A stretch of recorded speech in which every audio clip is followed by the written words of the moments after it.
자, 여러분 모두 여기 둘러 앉으시지요. 따뜻한 오미자차 한 잔씩 따르시고. 오늘 내가 여러분께 들려줄 이야기는 귀신에 관한 이야기가 아닙니다. 귀신보다 더 무서운 것에 대한 이야기지요. 바로 사람의 마음입니다. 이야기는 안동 지방의 안개 자욱한 하회 마을에서 시작됩니다. 그곳에는 평생 흙과 씨름하며 금과 은을 모은 양반 이전감 대감이 살고 있었습니다. 하지만 프도다. 황금사는 쌓기 쉬워도 마음이 통하는 후계자를 찾는 것은 마치 해저에서 바늘 찾기처럼 어려운 일이었지요. 이 대감에게는 두 아들이 있었는데 얄궂은 운명의 장난인지 인간 세상의 두 극단을 낳아놓은 듯했습니다. 장남 이태식은 마치 굶주린 늑대처럼 언제나 눈을 번들거리며 이익을 쫓았습니다. 그의 처 박명옥 또한 입에는 꿀을 발랐으나 뱃속은 좁디 좁은 위인이라. 집안에 울리는 그녀의 웃음소리는 해, 질, 역, 까마귀 울음소리처럼 차갑게 들렸습니다. 반면 차남 이현우는 너무 착해서 유약해 보일 정도였으니 마치 바람 앞에 갈 때처럼 형의 위세에 늘 고개를 숙이고 살았습니다. 다행히 하늘이 그에게 며느리 서연화를 내려주었습니다. 그녀는 소나무 그림자처럼 조용히 집안의 온갖 굳은 일과 힘든 일을 거친 손으로 도맡아 하면서도 한 번도 불평한 적이 없었지요. 이 뎃감이 팔순에 접어들어 바람 앞에 등불처럼 생명이 꺼져갈 무렵 이씨 가문의 공기는 기이할 정도로 숨 막히게 변했습니다. 큰며느리의 폐악을 견디다 못한 마님이 우울증으로 세상을 떠난 뒤부터 집안의 실권은 이태식 부부의 손에 들어갔습니다. 그들은 약을 올리기 위해서가 아니라 마치 죽음을 기다리는 독수리 떼처럼 아버지의 병상 주위를 어슬렁거렸습니다. 아버님, 큰 며느리가 비단 부채를 살랑거리며 간사한 목소리로 말했습니다. 아버님 기력이 날로 쇠하시니 이 많은 재산을 관리할 사람이 없으면 헛되이 쓰일까 걱정입니다. 저희 부부 생각엔 이제 아버님께서 곳간 열쇠를 저희에게 넘겨주실 때가 된 것 같아요. 둘째 도련님은 쯧쯧 닭 한 마리도 못 잡는 위인인데 어떻게 가업을 지키겠습니까? 이 대감은 눈을 감은 채 거친 숨만 몰아쉬고 있었지만 귀는 놀라울 정도로 밝았습니다. 그는 대답 대신 어두운 방 안에 가슴 찢어지는 기침 소리만 남겼습니다. 그날 밤 찬바람이 창호지 문틈으로 스며들었습니다.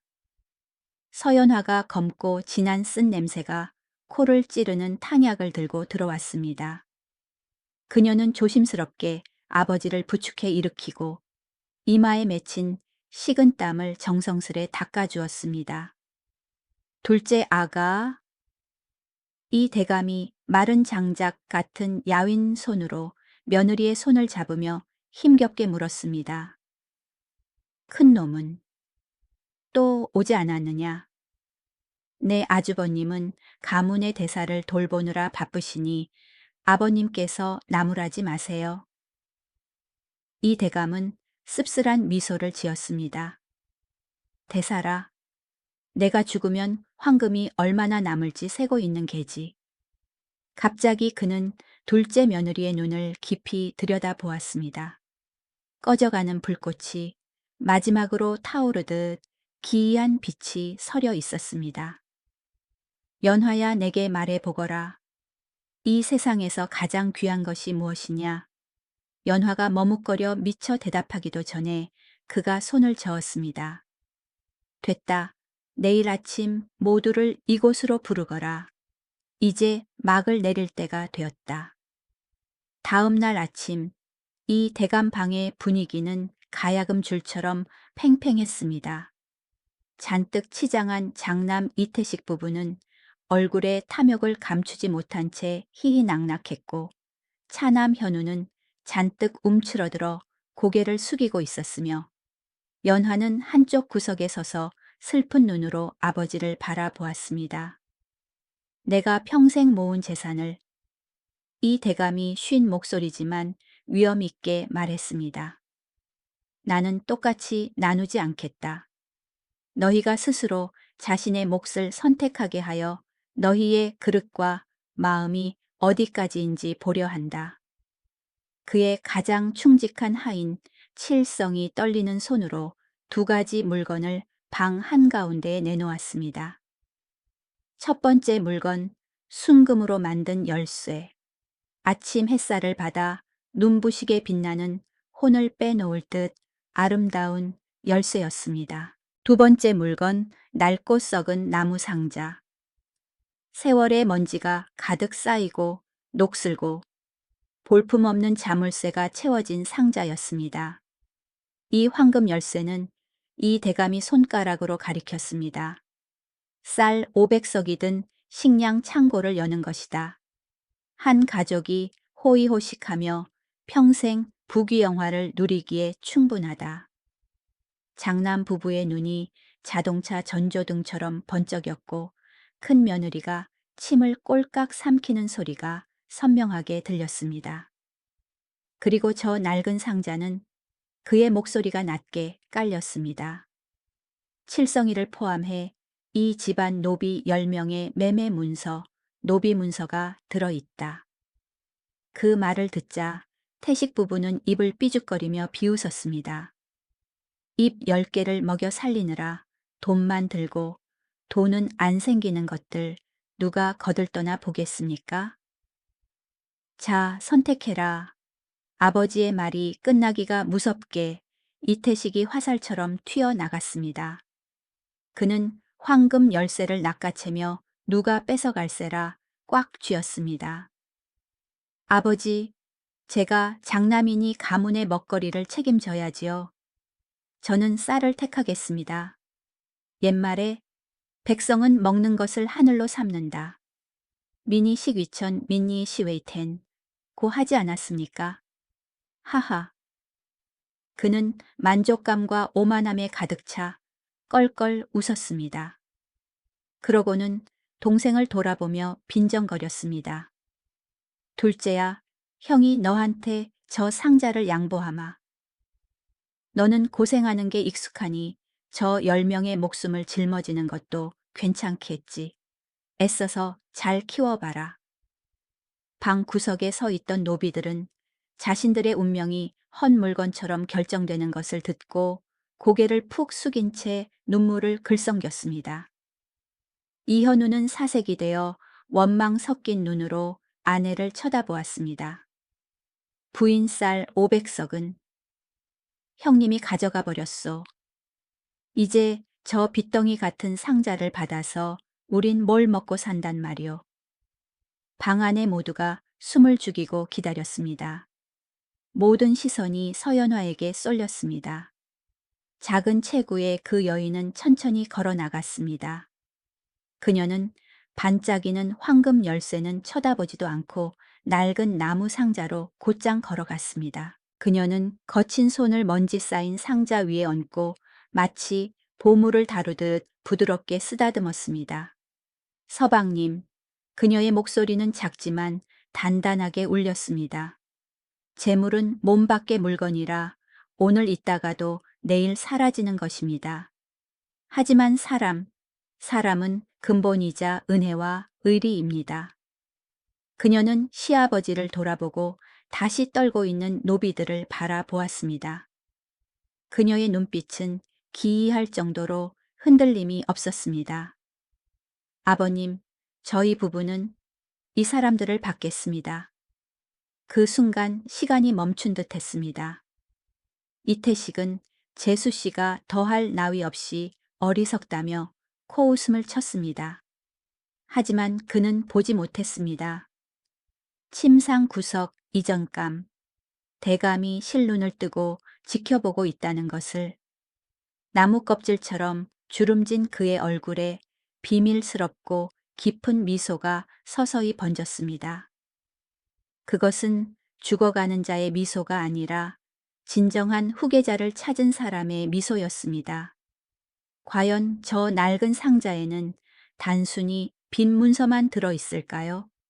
아니면 그 안에 세상을 뒤흔들 엄청난 비밀이 숨겨져 있을까요? 장남의 탐욕은 그를 어디로 이끌까요? 여러분, 차 한 잔 쭉 들이키시지요. 이야기의 뒷부분은 훨씬 더 기구하고 흥미진진하니까요. 그 쓰디쓴 유산 분배가 끝난 후 이태식의 호탕한 웃음소리가 마당 한 구석을 울렸는데 그 소리가 마치 불길한 징조를 알리는 까마귀 소리처럼 귀에 거슬렸습니다. 이봐, 둘째. 그가 높은 대청마루 위에 서서 배를 툭툭 치며 비아냥거렸습니다. 그 짐 덩어리들을 줄줄이 달고 어디로 갈 셈이냐. 너무 힘들면 다시 돌아오거라. 마구간이라도 내주마. 하하 우리 집 마구간이 네가 들어가 살 쓰러져가는 오두막보단 따뜻할 게다. 옆에 선 쳐. 또한 부채를 흔들며 입술을 길게 내밀고 거들었습니다. 서방님도 참 걱정도 팔자십니다. 그냥 저 척박한 돌밭에 가서 알아서 살다 죽게 내버려 두세요. 입만 10개 달린 저것들을 먹여 살리다간 금방 폐가 망신할 겁니다. 이현우는 얼굴이 불그락 푸르락해지고 목이 메었으나 아무 말도 하지 못한 채 고개를 숙이고 터벅터벅 걸어 나갔습니다. 오직 서연화만이 꼿꼿하게 허리를 펴고 형님 부부에게 예의를 갖춰 인사한 뒤 노비들을 돌아보며 결의에 찬 눈빛으로 말했습니다. 갑시다. 일행은 초라한 행색으로 소백산 기슭에 춥고 황량한 땅으로 향했습니다. 그들 눈앞에 펼쳐진 것은 바람이 윙윙거리는 허름한 초가집과 돌멩이만 굴러다녀 잡초조차 자라지 않는 거친 땅이었습니다. 통곡 소리가 터져 나왔습니다. 아이고 맙소사, 내 팔자가 어쩌다 이렇게 되었나. 큰 집에 남아서 쌀밥 먹으며 살았어야 하는데 여기 와서 나무 껍질이나 씹게 생겼네. 주인마님, 우린 이제 다 죽었습니다. 가장 건장한 사내인 칠성은 묵묵히 서 있었습니다. 그는 복잡한 눈빛으로 서연화를 바라보았습니다. 이 진흙탕 같은 현실에 끌려온 원망과 종이라는 운명에 대한 체념이 뒤섞인 눈빛이었지요.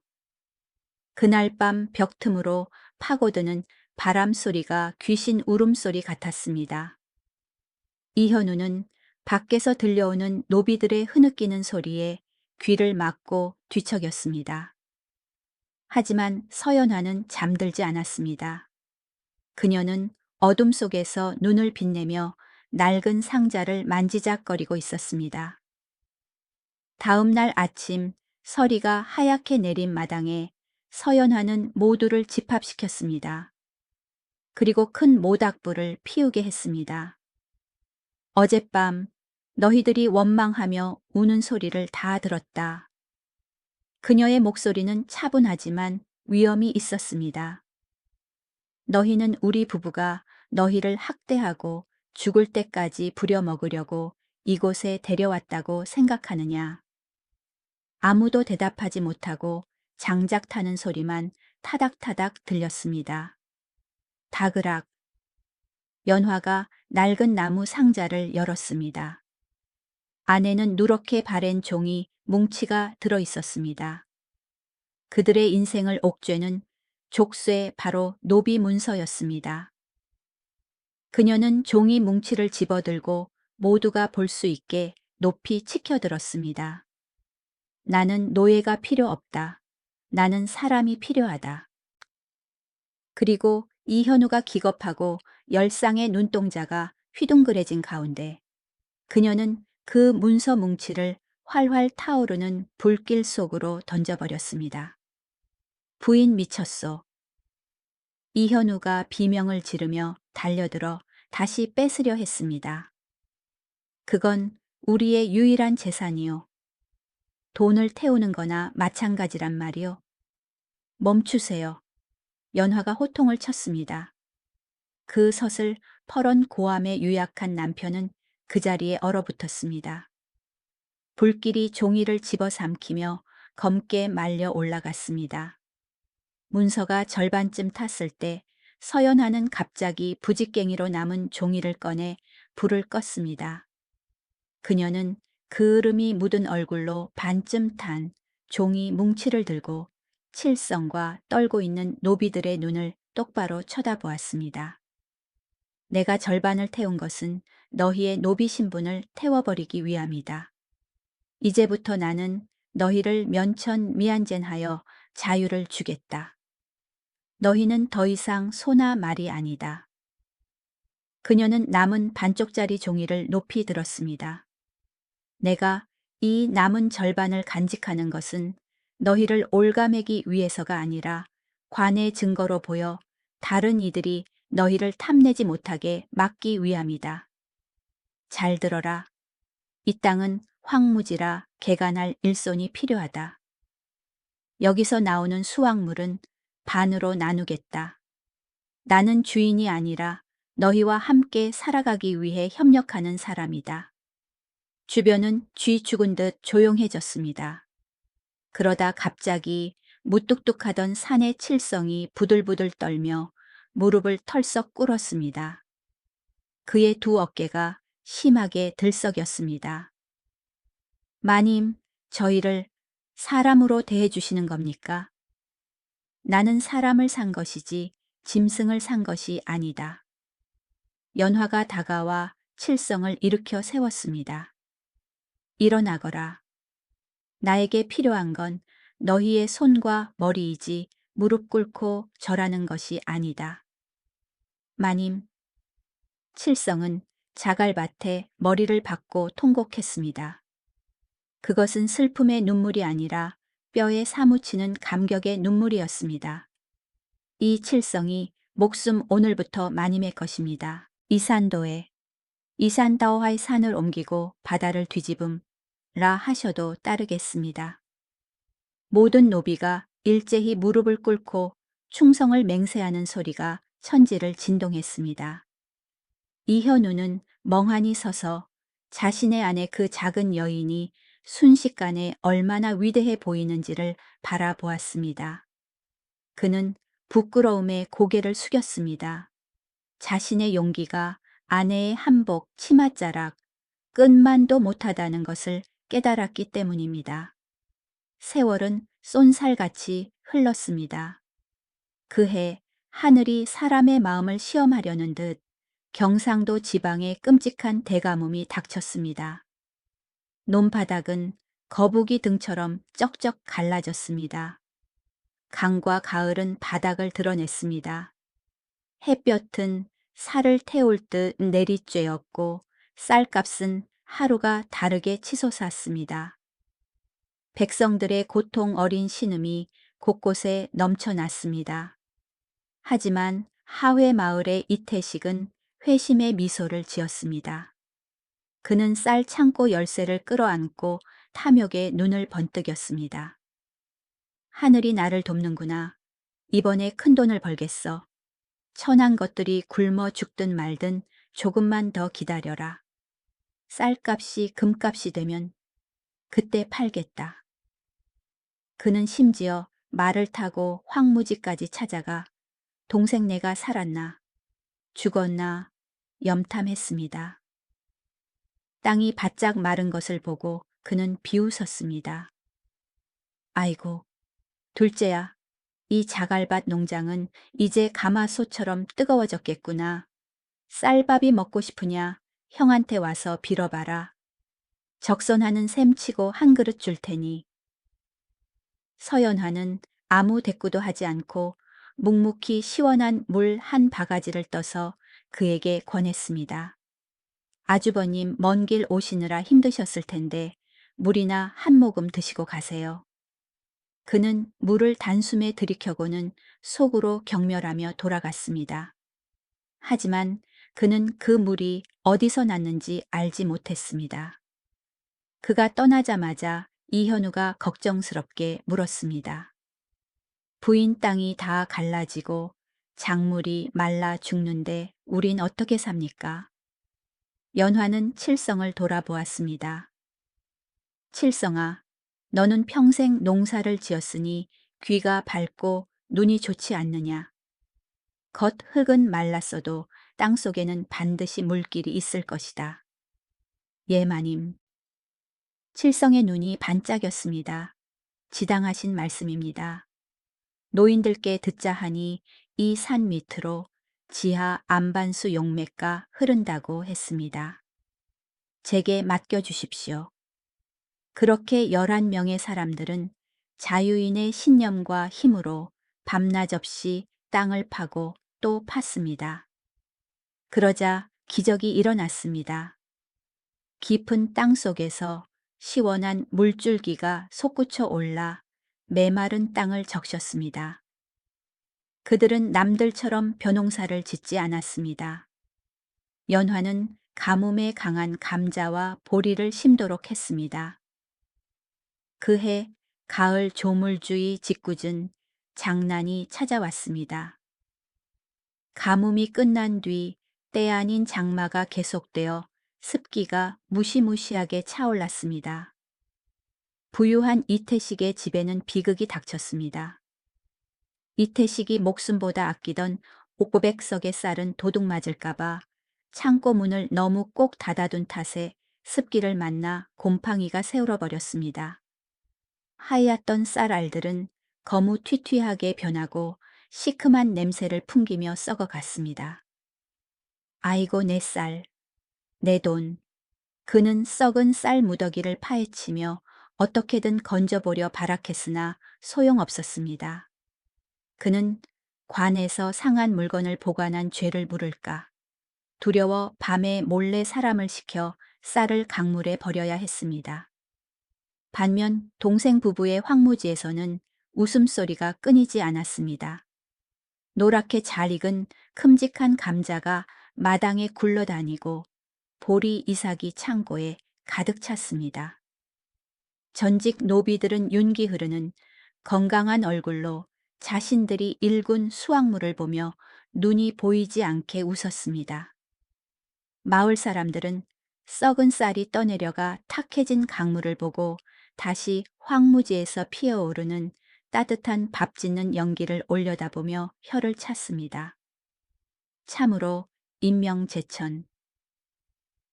린밍 자이티안 이구나. 욕심쟁이는 황금을 끌어안고 굶어 죽고 덕 있는 사람은 자갈밭을 쥐고도 황금을 만드는구나. 하지만 여러분 이야기는 여기서 끝이 아닙니다. 동생 부부의 뜻밖의 부유함은 과연 무사할까요? 그리고 저 낡은 나무 상자 속에 진짜 비밀은 과연 그게 전부였을까요? 조금만 더 기다려 보시지요. 겨울이 오고 살을 내는 듯한 북풍이 불어왔습니다. 동생 이현우의 창고는 감자와 보리로 가득 찼지만 큰 집의 이태식은 굶주림에 직면했습니다. 아까워서 버리지 못하고 남겨둔 곰팡이 핀 쌀마저 쥐가 파먹고 썩은 내가 진동하여 도저히 먹을 수가 없었습니다. 배가 고파오자 그의 마음속 탐욕과 질투심이 미친 불길처럼 타올랐습니다. 그는 억울했습니다. 왜 어째서 저 헐벗고 굶주리던 종놈들은 등 따뜻하고 배부르게 먹는데 이씨, 가문의 장남인 나는 묽은 죽이나 마셔야 한단 말이냐. 눈에 핏발이 선 이태식은 몽둥이를 들고 마을의 건달 몇 명을 모아 위세등등하게 소백산 기슭의 황무지로 몰려갔습니다. 구걸하러 간 것이 아니라 약탈하러 간 것이었습니다. 도착해서 창고에 쌓인 감자 자루들을 보자 이태식은 눈이 뒤집혔습니다. 그가 고래고래 소리를 질렀습니다. 여봐라, 싹 다 실어라. 이 땅은 우리 조상의 땅이고 저 노비놈들은 내 재산이다. 이 땅에서 난 것은 모두 내 것이다. 건달들이 달려들어 약탈을 시작했습니다. 울타리를 부수고 식량 자루를 빼앗았습니다. 일하던 칠성과 노비들은 자신들의 피땀 어린 결실이 백주대낮에 강탈당하는 것을 보고 괭기와 삽을 들고 달려나와 막아섰습니다. 큰 주인어른, 어찌 이러십니까? 이건 저희가 땀 흘려 지은 곡식입니다. 칠성이 크게 소리쳤습니다. 닥쳐라 짐승 같은 놈들. 이태식은 몽둥이로 칠성을 후려갈겼습니다. 노비 문서가 탔다고 끝인 줄 아느냐. 내가 주인이고 내가 너희를 노비라 하면 너희는 여전히 노비다 쳐라. 주인에게 대드는 이 놈들을 쳐 죽여라. 아수라장이 되었습니다. 비명과 몽둥이 부딪히는 소리가 고요한 상고를 뒤흔들었습니다. 이현우는 겁에 질려 움츠러들었지만 서연화는 식량 창고 앞을 가로막고 서서 표정을 굳혔습니다. 멈추시오, 대낮에. 이게 무슨 행패입니까? 바로 그때 요란한 나팔 소리가 울려 퍼졌습니다. 사또 출두요. 모두 동작 그만. 알고. 본이 영주. 형암 사또. 이 가뭄 피해 상황과 치안을 살피러 산간 지역을 순찰하던 중 난동 소리를 듣고 포졸들을 이끌고 들이닥친 것이었습니다. 싸움판을 본 사또는 불같이 화를 냈습니다. 내 이놈들, 감히 때를 지어 싸우고 치안을 어지럽히다니 여봐라. 저놈들을 몽땅 굴비 엮듯 묶어서 관하로 끌고 가라. 내 친히 이 건방진 것들을 심판하리라. 그렇게 하여 얼굴이 멍투성이가 된 채 씩씩거리는 이태식, 걱정스러운 이현우 부부, 그리고 노비들과 건달들까지 모두 관하로 끌려갔습니다. 소송을 하러 간 게 아니라 난동죄로 잡혀간 꼴이었습니다. 영주 관하 형방. 사또가 곤장대를 책상에 쾅 내리치자 그 소리에 이태식은 화들짝 놀랐습니다. 너희는 이실직고 하거라. 무슨 연유로 형제간에 원수처럼 사람을 모아 싸움박질을 했느냐. 방금 전까지 도둑질을 하려 했던 이태식은 즉시 무릎을 꿇고 머리를 조아리며 눈물 콧물을 흘리는 척 가련한 연기를 시작했습니다. 사또 나우리 소인은 너무나 억울합니다. 소인은 그저 조상의 재산을 되찾으려 했을 뿐입니다. 저 요망한 재수씨가 노비들을 꼬드겨 도망치게 하고 가문의 땅을 차지했습니다. 오늘 제가 도리를 따지러 갔더니 저 흉악한 노비놈들이 저를 구타했습니다. 부디 명찰하여 주십시오. 그는 서연화를 손가락질하며 증오에 찬 목소리로 떨었습니다. 저 여자가 증거를 없애려고 노비 문서를 태워버리고 노비들의 노동력을 사적으로 착복했습니다. 사또는 눈을 가늘게 뜨고 그 옆에 꼿꼿이 무릎 꿇고 앉은 여인을 바라보았습니다. 서씨 부인 저자의 말이 사실이냐? 네가 노비 문서를 태웠느냐? 서연화는 침착하게 고개를 숙였습니다. 사또, 제가 태운 것은 맞습니다만 증거 인멸을 위함이 아니었습니다. 그녀는 소매 안에서 반쯤 탄 종이 뭉치를 꺼내 높이 들었습니다. 제가 절반을 태운 것은 사람의 마음을 얻기 위함이었고 남은 절반을 간직한 것은 관의 증거로 삼기 위함이었습니다. 제게 간사한 마음이 있었다면 어찌 감히 이것을 남겨두었겠습니까? 이태식은 다급해져서 고래고래 소리를 지르다 그만 본심을 드러내고 말았습니다. 나으리, 저 여자의 말을 믿지 마십시오. 아주 교활한 년입니다, 분명. 분명 진짜 유언장을 숨겼을 겁니다. 우리 아버지가 그 큰 부자였는데 차남에게 고작 썩은 나무 상자에 휴지 조각이나 넣어줬을 리가 없습니다. 분명 그 상자 바닥에 금괴나 숨겨둔 땅 문서가 있는데 전현이 숨긴 게 확실합니다. 그는 도박판의 타짜처럼 눈을 번들거리며 사또를 쳐다보았습니다. 나으리 수색해 주십시오. 저 나무 상자를 대령하라고 하십시오. 비밀은 틀림없이 그 안에 있습니다. 사또는 본래 명석한지라 그 말을 듣고 입꼬리를 살짝 올렸습니다.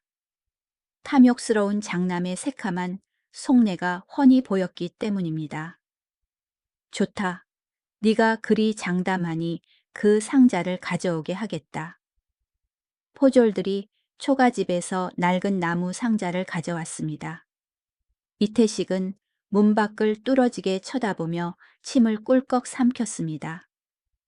자신의 인생 역전이 저 상자에 들어있다고 확신했으니까요. 관아의 공기는 활시위처럼 팽팽했습니다. 칠이 벗겨지고 흙먼지가 묻은 낡은 상자가 대청마루 한가운데 놓이자 관아의 위험 앞에 더욱 초라해 보였습니다. 하지만 이태식에게는 그게 보물 상자여 밑 빠진 탐욕을 채워줄 구명줄이었습니다. 열어 어서 뜯어봐. 이태식이 눈을 부라리며 소리쳤습니다. 분명 전현이 진짜 유언장을 바닥에 숨겼을 거야. 우리 아버지가 얼마나 똑똑한 분인데 계집하고 멍청한 동생놈한테 전 재산을 줄 리가 없어. 사또가 눈살을 찌푸리며 손짓했습니다. 포졸 하나가 다가와 칼로 상자 밑바닥을 뜯어냈습니다. 우지끈 썩은 나무가 부서지는 소리가 건조하게 울렸습니다. 상자 안은 텅 비어 있었고 서연화가 태우다만 문서에 재만 조금 날렸습니다.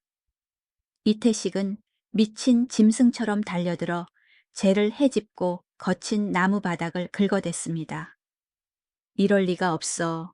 뭐가 있어야지. 금은 땅 문서는 그는 미친 사람처럼 중얼거리며 손톱으로 나무판을 긁었습니다. 그때 그의 손가락이 상자 바닥의 작은 틈에 걸렸습니다. 퉁퉁거리는 빈소리가 났습니다. 통통. 하하, 내 이럴 줄 알았지. 이태식은 환희에 차서 얼굴이 일그러졌습니다. 나으리 보십시오. 비밀 공간입니다. 이중 바닥이 있어요. 전현이 아직 못 찾아낸 겁니다. 그는 전 먹던 힘까지 짜내 상자 바닥을 주먹으로 내리쳤습니다. 얇은 나무판이 깨져 나갔습니다. 썩은 나무 밑에는 놀랍게도 붉은 비단으로 겹겹이 쌓인 작은 칠기암이 들어 있었습니다. 붉은 비단은 가문의 가장 큰 경세만 쓰는 귀한 것이었습니다. 관아 아내 모두가 탄성을 질렀습니다. 서연화조차 눈을 크게 떴습니다. 그녀 또한 이 존재를 전혀 몰랐기 때문입니다. 이태식은 떨리는 손으로 함을 집어들고 광기 어린 웃음을 터뜨렸습니다. 봤지? 이게 진짜 유언장이야. 아버지는 장남인 나에게 모든 걸 주신 거라고 둘째야. 너는 이제 죽었다. 사또가 엄하게 말했습니다. 이리 가져오라. 칠기함이 사또의 책상 위에 올랐습니다. 사또는 조심스럽게 뚜껑을 열었습니다.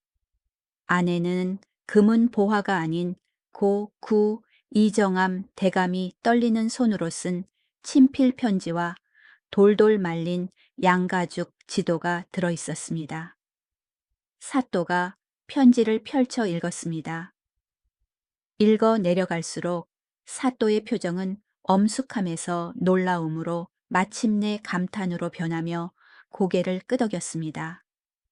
그는 의기양양한 이태식과 불안해하는 동생 부부를 내려다보았습니다. 이태식 내 아버지가 뭐라 쓰셨는지 듣고 싶으냐. 예, 나으리 분명 전 재산을 장남에게 주라는 내용이지요. 사또는 쓴웃음을 짓고는 목청을 가다듬어 큰 소리로 읽기 시작했습니다. 영주 형암과 나의 자식들에게 만약 이 편지가 발견되었다면 내가 가장 우려하던 일이 벌어진 것이다. 탐욕스러운 큰 놈이 동생을 관아로 끌고 가 이 낡은 상자를 두고 다투고 있다는 뜻이니 말이다. 만약 큰 놈이 쌀 500석에 만족했거나 둘째 부부가 막다른 골목에 몰리지 않았다면 이 상자의 바닥은 영원히 열리지 않았을 것이다. 이태식의 얼굴에서 핏기가 싹 가셨습니다. 웃음소리가 뚝 끊겼습니다. 사또는 쩌렁쩌렁한 목소리로 계속 읽었습니다. 나는 큰 놈이 눈앞에 이익인 쌀을 택할 것을 알았다. 그리고 둘째와 그 처는 사람이라는 짐을 지는 낡은 상자를 택할 것을 알았다. 하지만 나는 아비로서 내가 저승에 가서라도 그들에게 마지막 가르침을 주어야만 했다. 쌀 500석은 열매인이 먹으면 없어지고 오래 두면 썩는다. 나는 큰 놈의 탐욕을 시험하려 열매를 주었다. 사람이 든 상자는 뿌리이니 비록 힘들지만 가꾸면 싹이 튼다. 나는 둘째의 어진 마음을 시험하려 뿌리를 주었다. 하지만 사또는 잠시 멈추고 사시나무 떨듯 떠는 이태식을 힐끔 본 뒤 양가죽 지도를 들어 보였습니다. 옛말에 항산 행찬, 이 있어야 항심 행신, 이 있다 유항산자 유항심, 고 했으나 뿌리를 지키는 자라야 진정 집을 지킬 수 있는 법이다. 이 상자 안에 나는 하회 마을에 있는 우리 가문의 종택 본가 문서와 모든 향화 토지 문서를 숨겨둔다. 사람을 짊어질 줄 아는 자, 그가 바로 가문의 주인이 될 자격이 있다. 마른 하늘에 날벼락이 떨어진 듯 이태식은 바닥에 주저앉아 입만 뻐끔거렸습니다. 사또가 판결을 내렸습니다. 고 이전감 대감의 유언에 따라 쌀 500석, 비록 썩었지만 은 이태식의 것이다. 그리고 이태식이 살고 있는 옥한 대들보, 기와직과 정원 하회 마을의 모든 선산과 토지는 이제 상자를 지킨 이현우와 서연화의 소유임을 선포한다. 안 돼, 그럴 수는 없어. 이태식이 비명을 지르며 사또 책상 밑으로 기어가 애원했습니다. 그건 내 집이야. 내가 장남이라고. 아버지 어찌 자식에게 이토록 잔인하십니까? 사또가 책상을 쾅 내리쳤습니다. 닥쳐라. 너는 탐욕이 끝이 없어. 쌀을 얻고도 동생의 황무지까지 빼앗으려 했다. 내 손으로 상자를 부수고 내 손으로 이 유언장을 꺼냈다. 이것이야말로 뿌린 대로 거두는 자업자득 것이다. 네가 내 무덤을 판 게야. 조선의 법은 효샤와 신신을 중히 여긴다. 서연화는 원망하지 않고 덕으로 원수를 갚으며 노비들을 거두고 땅을 일구었다. 반면 이태식 너는 불효하고 불의하며 선량한 일을 무고했다. 판결한다. 종택을 즉시 동생 부부에게 반환하라. 그리고 무고죄를 물어 곤장 50대를 쳐라. 철썩철썩 관아. 마당에 대나무 곤장이 살을 파고드는 소리와 탐욕스러운 자의 비명소리가 어우러졌습니다.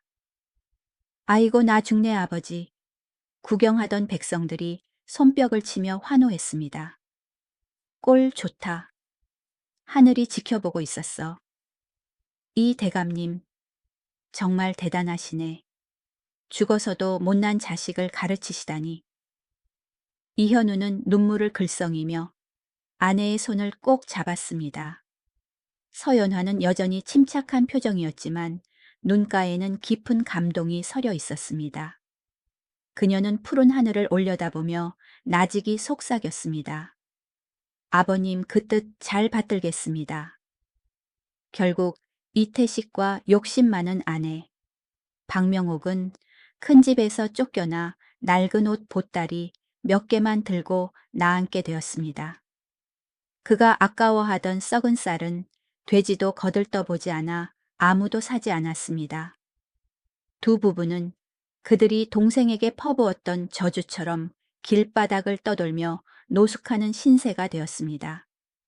반면 이현우와 서연화 부부는 당장 큰 집으로 들어가지 않았습니다. 그들은 종택을 개조하여 아이들을 가르치는 서당과 가난한 이들을 위한 구휼소로 만들었습니다. 그들은 여전히 소백산 기슭의 황무지하니 이제는 생명력 넘치는 푸른 농장이 된 그곳에서 살았습니다. 옛날에 그 노비들은 이제 어엿한 자유인이 되어 각자 집과 밭을 가지게 되었습니다. 그들은 여전히 서연화를 마님이라 불렀지만 그것은 두려움 때문이 아니라 세상에 드문 선량한 마음에 대한 존경 때문이었습니다. 자, 보셨습니까? 그 낡은 나무 상자에는 금은 보화가 없었지만 황금산보다 더 값진 것이 들어 있었습니다. 바로 기회였습니다. 착한 이에게는 진심을 증명할 기회였고 탐욕스러운 이에게는 스스로 덫에 걸려들게 하는 기회였지요. 오늘 이야기는 여기까지입니다. 끝까지 들어주셔서 감사합니다. 재미있으셨다면 좋아요와 구독 부탁드립니다.